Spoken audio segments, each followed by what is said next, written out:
교육에서 유스페스터를 할 때 이 친구는 참 뛰어난 친구다라고 생각하는 한 친구가 있었어요. 근데 이 친구가 어느덧 장성해서 하나님께서 마음을 주셔서 사회적 기업을 통해 거기서 나오는 이득을 주님의 영광을 위해서 쓰고 싶다라고 이렇게 이야기를 하더라고요.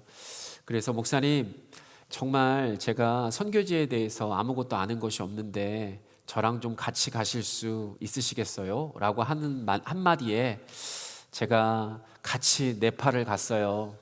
왜냐하면 네팔, 제가 이제 박사과정 하고 있는 그 소중한 동역자가 네팔에서 선교사로 있었거든요. 이제 선교사님을 방문하려고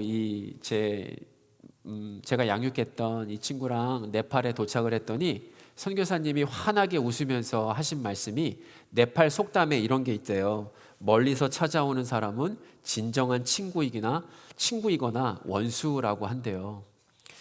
이 속담을 생각해 보면 마음속에 품은 것에 따라서 행동이 달라질 수 있구나라는 것을 저는 새삼 깨닫게 되었어요. 평소에 정말 사랑하고 아끼는 친구가 마음속에 있다면 그 친구를 만나기 위해서는 먼 길도 마다하지 않는 행동으로 드러나게 되잖아요. 근데 반대로 평소에 원수가 마음속에 있다면 복수하기 위해서 먼 길도 마다하지 않는 행동으로 드러날 수도 있기 때문이에요. 그런 의미에서 기독교인으로 살아가면서 마음 먹는 것은 정말 중요합니다. 마음에 두는 것에 따라서 내 삶과 내가 거하는 모든 곳에 영향력으로 드러나기 때문입니다. 오늘 본문을 통해서 마음속에 품는 동기가 왜 그렇게 중요하고 기독교인으로서 예수 하나님의 아들 그리스도의 사랑을 우리 한 사람 한 사람이 마음에 품게 될 때 우리가 누릴 수 있는 유익이 있다면 무엇이 있는지를 한번 살펴보려고 합니다. 먼저 동기는 삶의 방향을 결정을 합니다. 먼저 동기는 삶의 방향을 결정합니다. 잠시만요. 동기의 뜻은요, 어떤 행동을 일으키게 하는 원인이라고 국어사전에 나와 있더라고요. 한문을 보면 움직일 동자, 원인이나 계기 기자를 써요. 그러니까 뭐냐면 움직이게 만드는 어떠한 계기가 한문의 뜻으로 보면 동기라고 하는 뜻이에요. 영어로 보면요, 동기는 뭐라고 나와 있냐면 모티베이션이라고 나와 있어요. 행동의 시작, 행동의 방향을 결정하는 원인이 바로 동기라고 하는 뜻입니다. 그러므로 여러분도 지금 들으면서 느끼셨겠지만 동기는 행동을 시작하거나 행동을 유발하는 원인이 되는 그러한 계기를 말합니다. 그럼 질문 하나를 드리겠습니다. 여러분의 동기는 어디에서 시작이 되죠? 바꿔 말하면 어디에서부터 여러분들의 행동이 시작될까요? 우리는 보통 마음을 먹는다라고 이렇게 이야기를 해요. 보통 새해를 맞아서 나는 살을 빼기로 마음을 먹었어 라고 할 때 바로 그 다음에 나타나는 행동들이 있기 마련입니다. 제가 중학교 3학년 때 저희 세대에는 고등학교 진학을 위해서 체력장 점수가 200점 만점에 20점이었습니다. 당시 오래 달리기가 있었는데 제 기억으로는 약 한 1000m 정도를 달리는 그 1000m 달리기가 저에게는 제일 버거운 종목이었어요. 그래서 점심시간 후에 운동장에서 연습하기로 마음을 먹었습니다. 밥 먹고 배는 불렀지만 체력장 점수를 위해서 열심히 운동장을 뛰기 시작했습니다. 제가 뛰는 모습을 보던 친구들도 덩달아 마음을 먹고 그날부터 함께 점심시간에 운동장을 달리기 시작했습니다. 이처럼 우리 마음에 어떠한 동기를 두느냐, 우리가 어떻게 마음을 먹느냐는 정말 중요합니다. 우리 마음속 동기에 따라서 삶의 목적과 삶의 방향과 삶의 열매가 달라지기 때문입니다. 여러분, 범행 동기를 마음에 품으면 범죄자가 되고 탈출 동기를 마음에 품으면 탈옥수가 되고 작품을 쓸 동기를 품으면 작가가 되고 예수 하나님의 아들 그리스도를 마음에 품으면 작은 예수가 되기 때문입니다. 야고보서 3장 10절 말씀처럼 같은 입이라도 찬송을 마음에 품으면 찬송이 나오고 저주를 마음에 품으면 저주가 나오기 때문에 우리 마음에 무엇을 두느냐는 정말 중요합니다. 말씀이신 하나님도 우리 마음이 이토록 중요하다라고 하는 것을 강조하고 계십니다. 잠언 4장 23절 말씀을 보면 모든 지킬 만한 것 중에 더욱 내 마음을 지키라. 생명의 근원이 이에서 남이니라 라고 말씀하고 있어요. 여기서 지킬 만한 것의 뜻, 이게 원어를 살펴보면 필요하면 수단과 방법을 가리지 않고 마치 감옥에도 가둬놓고 보초를 세워서 결코 도망하거나 떠나지 못할 정도로 그 무엇보다 더 마음을 지켜야 한다라고 말씀하고 있어요. 여러분, 수단과 방법, 목적을 가리지 않고 가장 중요한 것을 지켜야 되는데 그게 뭐라고요? 마음. 그렇게 지키라는 말이에요.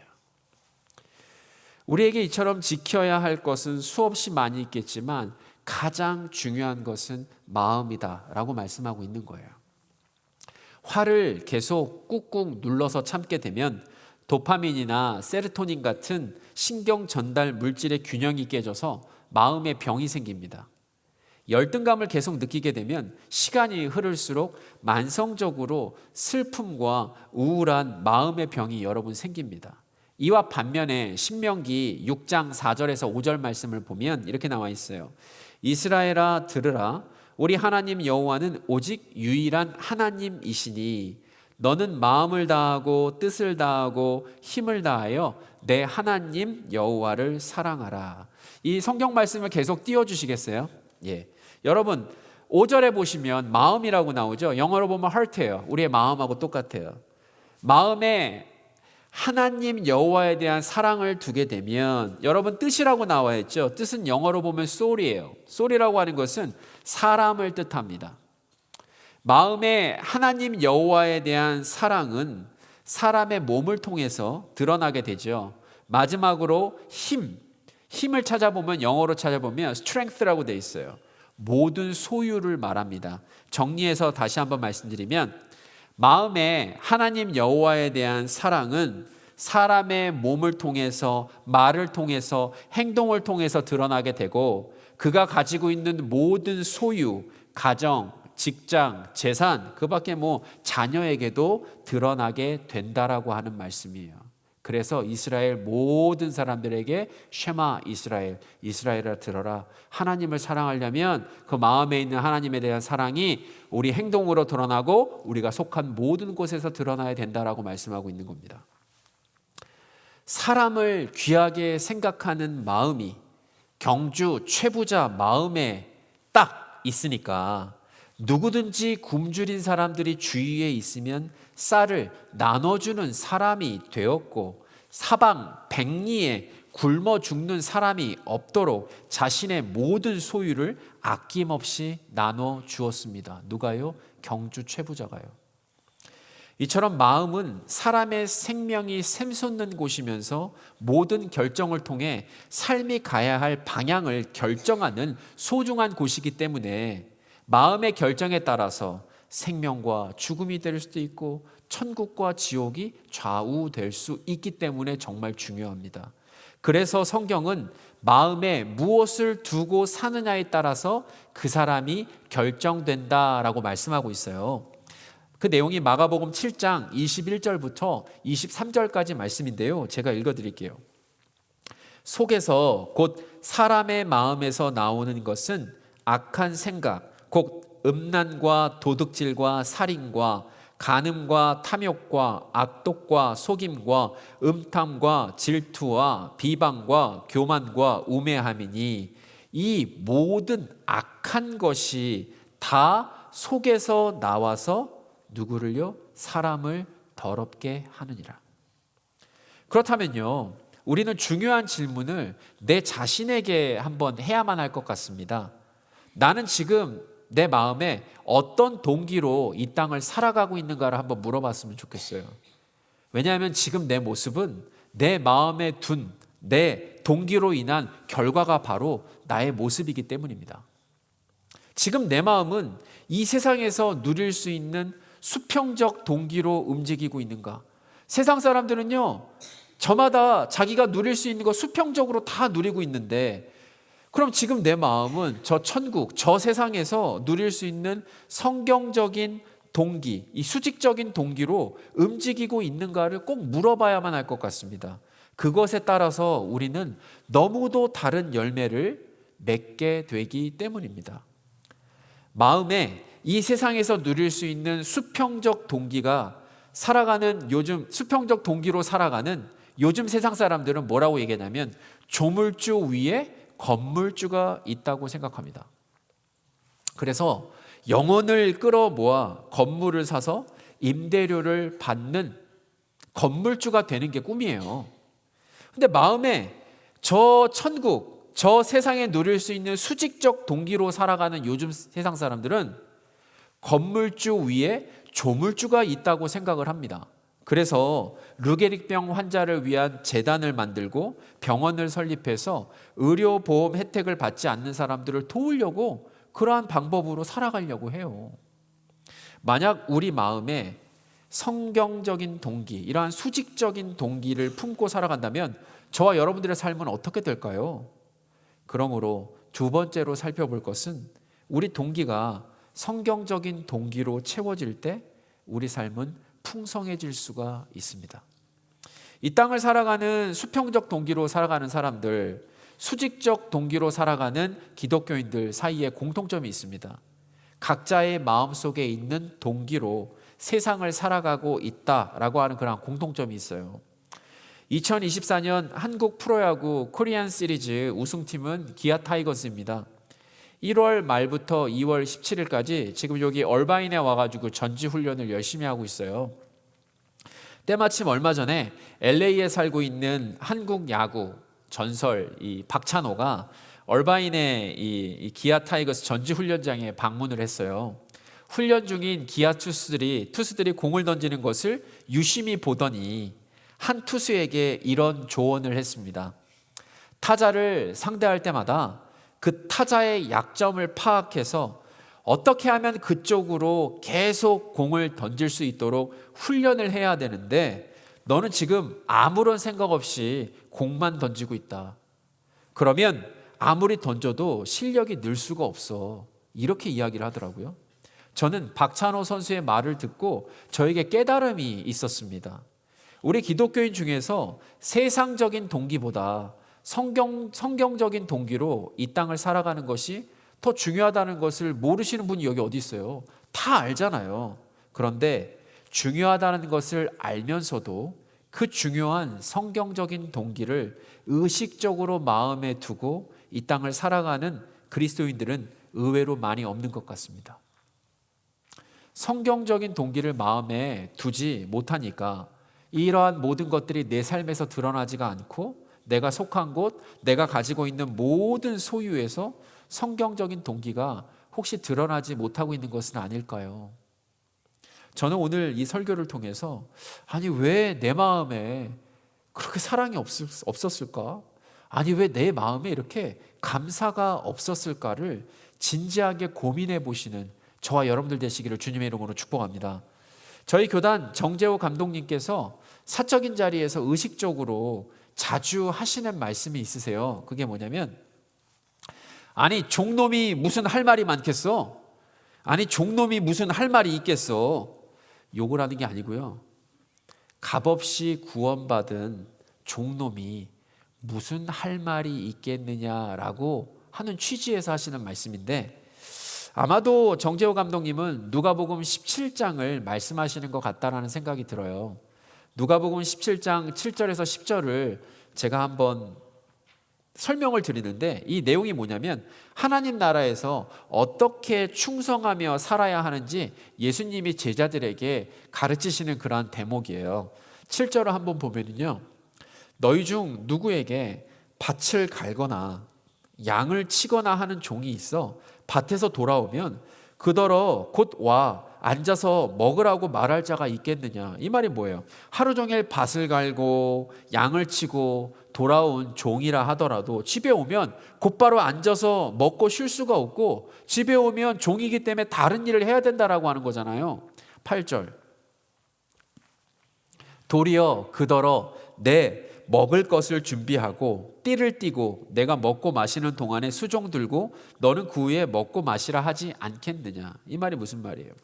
밖에서 일하고 돌아온 종이라 할지라도 집에 오면 주인이 먹을 음식을 준비해야 되고, 주인이 먹고 마시는 동안에는 그 옆에 곁에 서서 수종을 들어야 한다라고 하는 그 말씀이잖아요.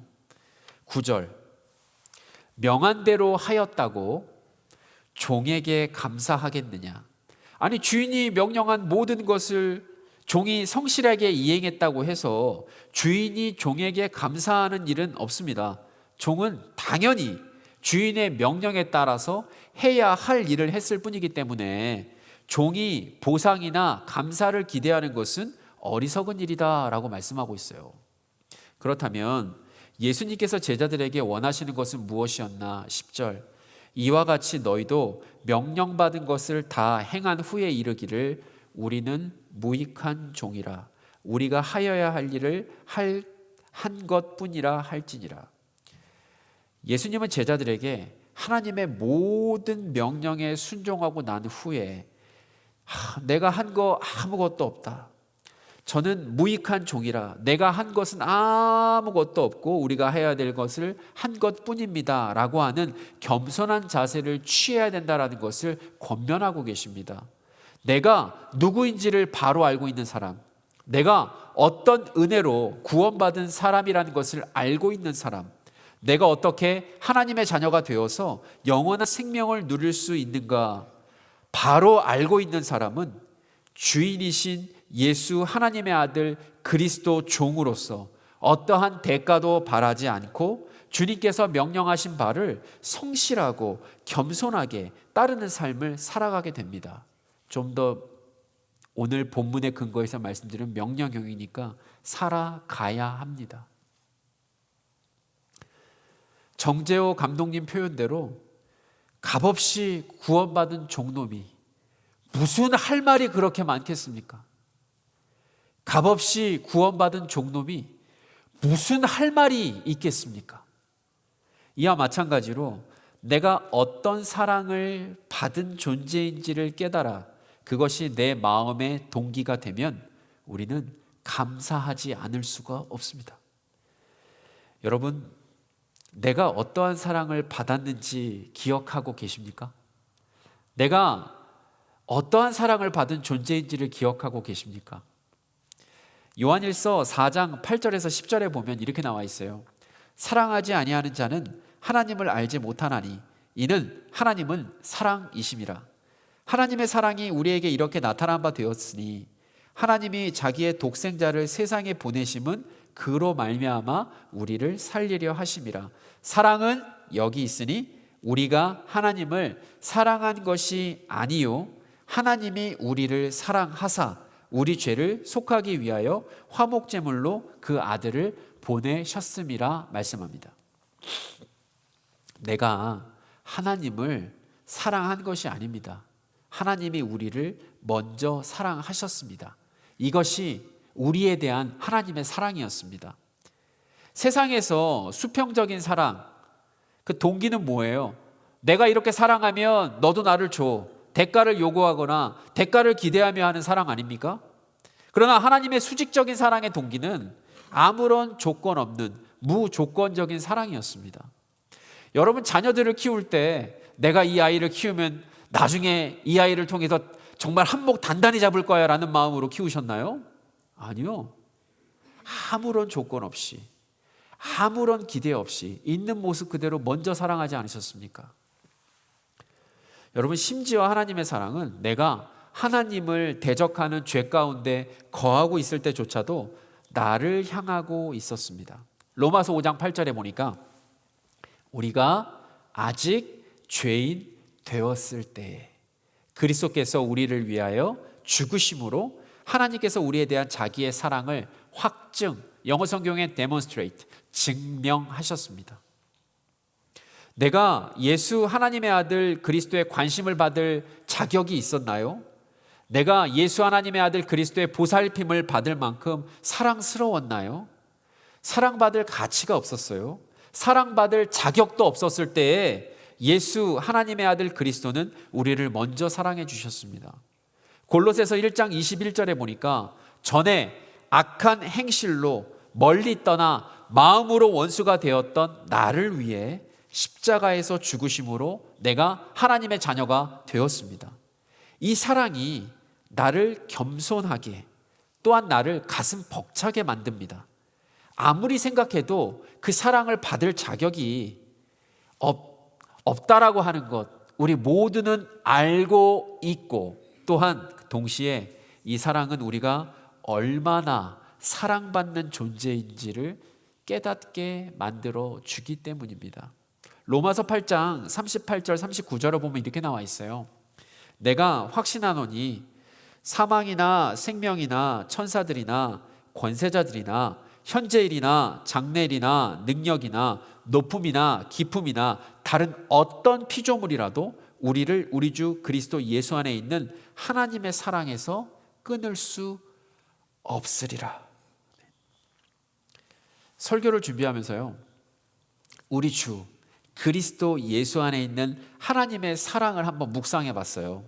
그랬더니 다윗 왕이 요나단의 아들 무비보셋을 왕자들과 함께 왕의 식탁에서 함께 식사하는 그러한 장면이 저한테 떠오르더라고요.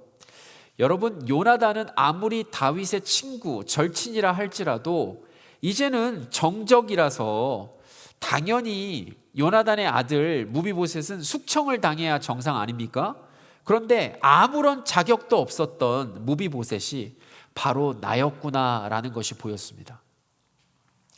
예수 하나님의 아들 그리스도께서 베푸신 그 구원의 식탁에 아무런 자격도 없었던 내가 하나님의 자녀가 되어서 감히 받을 수 없었던 사랑을 받고 있는 내가 바로 무비보셋이었습니다.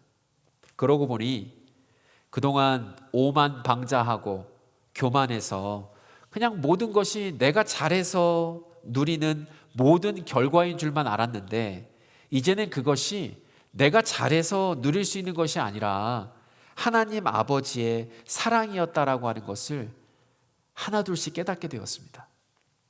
한국 대학생 선교회조차도 그냥 저희 이모가 CCC 출신이어서 그냥 이모의 권유로 그냥 제가 시작한 줄 알았습니다. 좋은 순장님과 훌륭한 간사님들을 만나서 양육 받은 것이 그냥 누구나 누릴 수 있는 것인 줄 알았습니다. 군대에서 우연한 기회에 유울규 중령님 부부를 만나서 그냥 우연하게 성경 공부를 하게 된 줄 알았습니다. 미국에 올 수 있는 형편이 아니었는데 유니버시티 오브 오레곤에서 교환학생 경험을 하고 신학과 교육학을 미국에서 공부할 수 있는 것은 아무나 의지만 있으면 할 수 있는 것인 줄 알았습니다. 원래 마틴 루터킹 목사님 존경해서 그분이 나온 보스턴 칼리지에서 목회학 석사를 하려고 다 원서 넣어놓고 어드미션 받아서 이제 가려고 했는데 CNMA 교단에서 A.B. 심슨 목사님을 알게 되어서 Alliance Theological Seminary에서 목회학 석사를 하게 된 것은 그냥 갑자기 열리는 새로운 나를 향한 그냥 길인 줄 알았습니다. 좋은 믿음의 동역자는 어느 교회나 가면 다 있는 줄 알았습니다. 시카고 펠로십 교회, 시카고 평안교회, 시카고 아도나이 교회를 거쳐서 남가주 펠로십 교회 4대 담임 목사가 된 것도 나이가 차면 다 그냥 담임 목사가 되는 줄로만 알았습니다. 그러나 이 모든 것이 받을 자격이 없었던 무비보셋과 같은 나에게 베푸신 하나님 아버지의 사랑이었다라는 것을 깨닫기 시작했습니다. 하나하나 내 안에 일어났던 모든 일들을 돌아보고 곰곰이 반추해 보니 그 속에 하나님 아버지의 사랑이 보였습니다. 하나님 아버지의 계획이 보였습니다. 내 인생에 적극적으로 주도적으로 개입하신 하나님 아버지의 사랑이 보였습니다. 그 어떠한 것도 대신할 수 없고 그 어떠한 것도 끊을 수 없는 하나님 아버지의 사랑이 시간이 가면 갈수록 더 많이 보이고 더 많이 깨달아지고 더 많이 느껴지기 시작했습니다. 하나님의 사랑을 더 많이 깨닫고 그 사랑 안에 거할수록 나타나는 현상들이 있어요. 요한복음 15장 9절부터 10절을 보니까 이렇게 나와 있습니다. 아버지께서 나를 사랑하신 것 같이 나도 너희를 사랑하였으니 나의 사랑 안에 거하라. 내가 아버지의 계명을 지켜 그의 사랑 안에 거하는 것 같이 너희도 내 계명을 지키면 내 사랑 안에 거하리라. 내 마음에 하나님의 사랑을 동기로 두게 되면 그리스도의 사랑이 나를 강권하시는 삶을 살게 됩니다. 그리스도의 사랑에 이끌리는 삶을 살게 됩니다. 고린도후서 5장 14절에 보니까 그리스도의 사랑이 우리를 강권하시는도다. 여러분, 수평적인 동기로 살아가는 사람들에게 향유 옥합은 1년 연봉에 해당되는 명품 기름이었습니다. 아무에게나 아무 발에나 뿌릴 수 있는 게 아니에요. 그러나 수직적인 동기로 살아가는 마리아, 하나님 사랑을 마음의 동기로 품고 사는 마리아는 예수, 하나님의 아들 그리스도 발에 향유 옥합을 기꺼이 깨어 드립니다. 수평적인 동기로 살아가는 사내들인 공회 의원들은 십자가에서 처참하게 죽은 예수는 그냥 사형수일 뿐입니다. 어떻게 해서라도 예수와 엮이게 되면 사회적으로, 정치적으로, 종교적으로 자신이 그동안 쌓아왔던 명성은 한 방에 날아갈 수 있습니다. 그러나 수직적인 동기로 살아가는 니고데모와 아리마대 사람 요셉, 똑같이 어디요? 사내들인 공회 구성원 아니었습니까? 그러나 그 사람들은 예수, 하나님의 아들 그리스도는 이 땅에 오신 메시아심을 확신하고 빌라도에게 시신을 달라고 하고 장례를 위한 향품을 가지고 장례를 치러 드림으로 자신들의 모든 정체를 온 이스라엘, 예루살렘에 드러내는 것을 보게 됩니다. 이처럼 내 마음에 하나님 사랑을 동기로 두게 되면 그 사랑이 내 삶과 내가 거하는 모든 곳에서 드러나는 삶을 살게 됩니다. 예수 하나님의 아들 그리스도를 사랑할수록 주님께 더욱 순종하게 되고 예수 하나님의 아들 그리스도께 순종할수록 주님 닮은 모습들이 점점 더 높고 깊고 넓어져서 그리스도의 장성한 분량까지 성장하게 되는 것을 보게 됩니다. 이렇게 새로워진 눈높이로 세상을 바라보는 관점을 사도 바울은 고린도 후서 5장 17절에서 이렇게 말씀합니다. 그런즉 누구든지 그리스도 안에 있으면 새로운 피조물이라. 이전 것은 지나갔으니 보라 새 것이 되었도다. 저는 이 말씀을 경험한 적이 있었습니다. 제가 2014년 날짜도 안 잊어버려요. 9월 10일부터 13일 3박 4일의 일정으로 시카고 트레스디아스, 제가 39기거든요. 저희 조 이름이 올인, 모든 것들을 하나님께 드린다 하는 올인조였어요. 그래서 트레스디아스 39기 올인조 김성계의 눈은 트레스디아스 전과 후의 모습이 완전히 달라져 있었어요. 제가 끝나자마자 밖에 나왔는데 평소에 나뭇잎 그냥 보면 지나치잖아요. 이게 하나님을 찬양하는 걸로 보이네. 나한테 손을 흔들어요. 모든 만물이 우리 주님께 손을 흔들고 찬양하고 경배하는 것으로 보이는 것을 느꼈습니다. 온몸으로 느꼈어요. 여러분, 남의 일이라고 이렇게 반응하실 줄 알았어요. 그래, 너는 경험해라, 이게 아니라, 아니 어떻게 그렇게 3박 4일 만에 새로운 관점을 가져요. 모든 만물이 주님을 찬양하는구나. 나뭇잎조차도 주님의 주님 되심을 인정하고 있구나. 실로 놀라운 광경이었는데요. 여러분, 내 마음이 바뀌면 내 관점이 바뀌고 내 관점이 바뀌면 내 삶이 바뀌게 됩니다. 사도 바울은 로마서 12장 2절에서 이렇게 표현합니다. 너희는 이 세대를 본받지 말고 오직 마음을 새롭게 함으로 변화를 받아 하나님의 선하시고 기뻐하시고 온전하신 뜻이 무엇인지를 분별하도록 하라. 오직 마음이 새롭게 되면 나를 향한 하나님의 선하시고 기뻐하시고 온전하신 뜻이 보이기 시작합니다. 나를 향한 하나님의 선하시고 기뻐하시고 온전하신 뜻을 보기 시작할 때 나오는 것은 감사밖에 없습니다.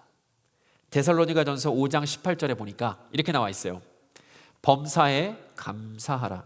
이것이 그리스도 예수 안에서 너희를 향하신 누구의 뜻이요? 하나님의 뜻이니라. 지나온 모든 세월들 돌아보아도 어느 것 하나 주의 손길 안 미친 것 전혀 없네.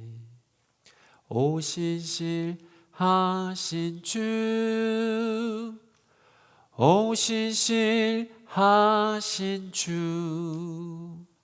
이것이 여러분들의 고백 아닙니까?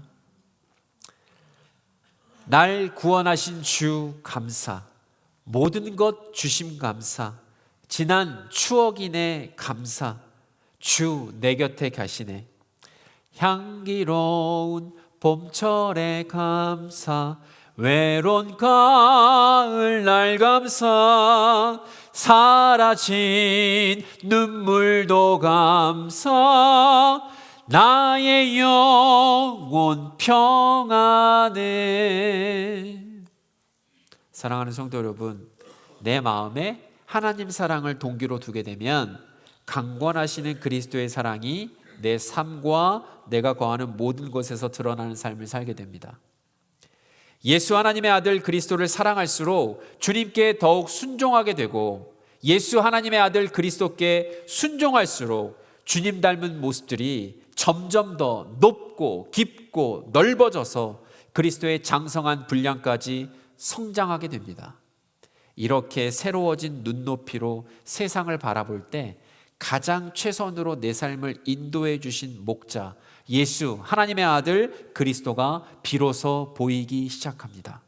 수평적으로 바라보는 사람들에게는 고난처럼 보여도 수직적으로 바라보고 있는 저와 여러분들에게 우리가 알거니와 하나님을 사랑하는 자, 곧 그의 뜻대로 부르심을 입은 자들에게는 모든 것이 합력하여 선을 이루시는 하나님이 보일 것입니다. 저는 전기차를 볼 때마다 깨닫는 것이 있어요. 날마다 하나님 사랑을 내 마음에 말씀으로 채우지 않으면, 품지 않으면, 두지 않으면, 묵상하지 않으면 내가 거하는 모든 곳에서 예수 하나님의 아들 그리스도의 사랑이 결코 드러날 수가 없습니다. 내가 사랑으로 체험받지 않으면 사랑을 줄 수가 없어요. 내가 그리스도의 사랑으로 체험받지 않으면 다른 사람을 사랑할 수가 없잖아요. 날마다 예수 하나님의 아들 그리스도의 사랑을 내 마음에 채우시기 바랍니다. 날마다 예수 하나님의 아들 그리스도의 사랑이 나를 강건하게 하시기 바랍니다. 날마다 예수 하나님의 아들 그리스도의 사랑이 내 삶에 드러나게 하시기 바랍니다. 날마다 예수 하나님의 아들 그리스도의 사랑이 나를 새롭게 하도록 내어 주시기 바랍니다. 날마다 예수 하나님의 아들 그리스도의 사랑이 내 마음과 생각과 영혼을 새롭게 하는 것을 경험하시기 바랍니다. 그리하여서 장성한 분량까지 이르시는 저와 여러분들 되시기를 주님의 이름으로 축복합니다.